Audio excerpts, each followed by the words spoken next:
Hello everybody and welcome back for more Let's Play Mighty Switch Force. I'm Hunter, the one who's there, fair and a polar bear, and in the last part we started the game by going through incidents 1 through 5. And as I close the door, because I forgot to, in this part we're going to be doing incidents 6 through 10. And we're also introduced to another gimmick this game has, which are the switch blocks that you are now seeing. Which, yeah, well there were already switch blocks, but these are a little different. And that you have the ability to control which quote-unquote switch dimension, I'm just going to call it that because I don't know what else to call it, they reside in. And this is done by stepping on one of the switch things, I demonstrated there, when you go to switch. And if you're standing on one, you will carry it into that switch dimension, and then it will switch off when you switch out of that dimension. It's a little weird to get your head around, but once you go through, you could just play through this level a couple times and you should be able to get enough understanding of how it works in order to do this particular level under part-time without much trouble, because yeah, this is the introductory stage to these things and you're gonna need to manage them, shall we say, in later levels. And well, they return in the second game and they're much more fierce because they introduce a third block to work with. Yes, they introduce 3 blocks that you can have. It's the red, blue, and a green. And that's not fun, but we'll get to that when we get to that. Well, I mean, it is fun, but it's just a lot more hectic because you gotta manage 3 blocks, and it might screw with your head a little bit. But, yeah, you gotta work with these things now. I wonder, have we worked with these things? I think we have. But now we gotta, well, get used to seeing giant maps in this game, because for some reason, there's a lot of these.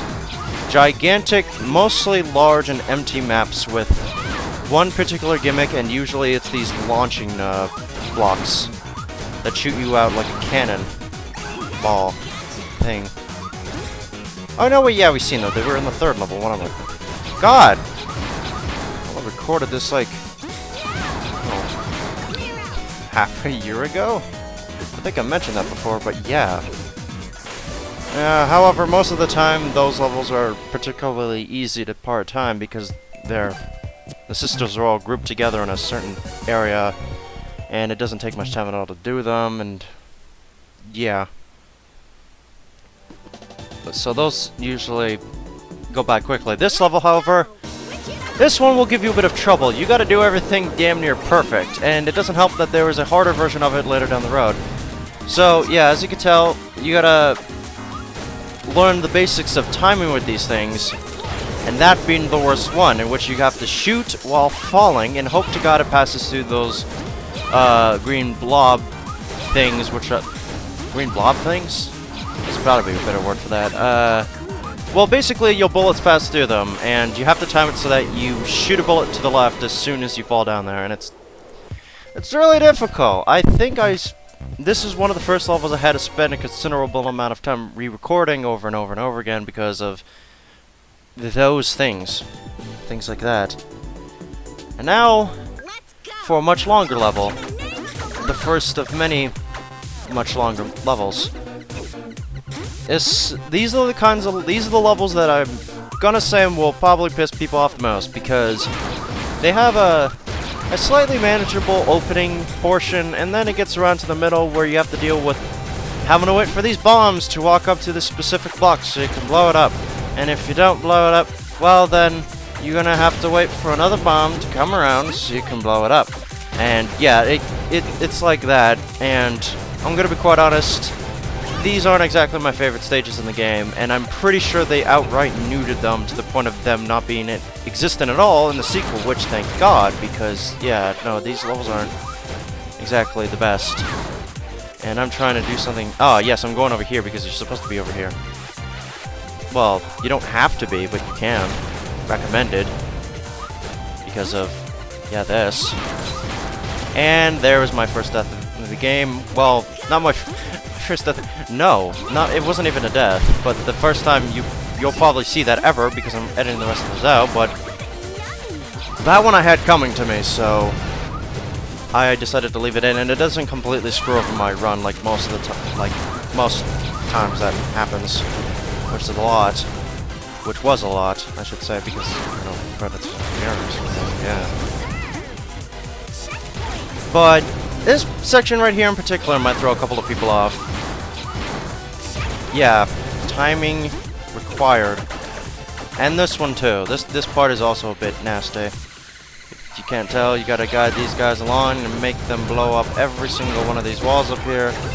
Which can be a bit annoying, especially if you keep forgetting that you're standing on a platform, and now we gotta wait for that guy to come over here, and yeah, this takes a while. But once you do that, blast right over here, and there you go. That wasn't hard, was it? No. Well, it was annoying, a little bit difficult, a bit challenging. A test of skill and patience, mostly patience. The game loves to throw those kinds of things at you. Incident 10, what do we have? Oh good, it's a much longer version of that other level we were in a while ago. Yeah, pretty much, it's almost like here's that one level, except slightly different and a little bit harder. We're not even at that particular section of the game where they literally do that. This is just this is pretty much a copy of a previous level concept and just given a few different puzzles and other things. And more of these shell guys, which I despise. They get replaced in the second game with something a little bit less annoying. But no, yeah, they're definitely less annoying than the things that prevent certain doors from being passed throughable because of the fact that they're closed. Yeah, the creatures in the second game that do that are a lot less annoying to deal with because, you know, they're usually in a very, very confined space, and all you have to do is, you know what, we'll wait until the second game to talk about those guys, but basically, yeah. Let's just say that the second game did fix a lot of the a lot of the stuff that most people would probably have problems with this iteration. Mostly the fact that you have to mash the hell out of the buttons to fire. Those shell guys, my god, they're everywhere. Yeah, and this happens a lot too. You can accidentally screw yourself out of, you know, doing that fast by accidentally blocking the way for the shell guy, which causes him to turn around, and you know, you gotta wait for him to walk all the way back. Yeah, there's a lot of tedium. Also, these things, yeah, I'm pretty sure they still exist in small quantities in the second game as well, but timing, by God, so much timing, so little time.